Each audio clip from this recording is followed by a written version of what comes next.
तपाईले झापा 5 मा उम्मेदवार उठाउनु भनेको बालेन शाहलाई हराउनु हो, राई लिम्बूको भोट काट्नु हो भन्ने आरोप छ क्या मेरो सर मलाई। बालेन शाहलाई राई लिम्बूले बालेनजीलाई भोट हाल्नुहुन्छ र ए कसले सोचेको थियो?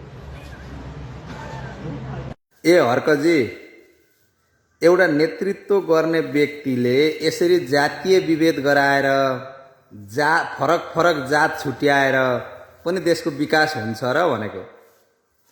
तपाईँ धरानको मेयर पद जित्दाखेरि तपाईँलाई राई लिम्बूले मात्रै भोट दिएर तपाईँ जित्नुभयो होला र? तपाईँ एउटा नेतृत्व गरेर हिँड्ने व्यक्ति किन धर्म र जातको पछाडि लागेर कुद्नु भएको छ हर्कजी? यो तरिकाले नेतृत्व हुन्छ? तपाईले किन यो देशमा जातीय विभेद ल्याएर चाहिँ द्वन्द मचाउन खोज्नु हुँदैछ? तपाईलाई पहिले बहुत राम्रो व्यक्ति जस्तो लाग्थ्यो हामीलाई, तर अहिले तपाईँ अन्तिममा आएर यो कुन तरिकाको अभियानमा जुट्नु भएको छ मैले त बुझ्नै सकिनँ। तपाईहरुले बुझ्नुभयो साथीहरु? कमेन्ट गर्नुहोस् त, कमेन्ट।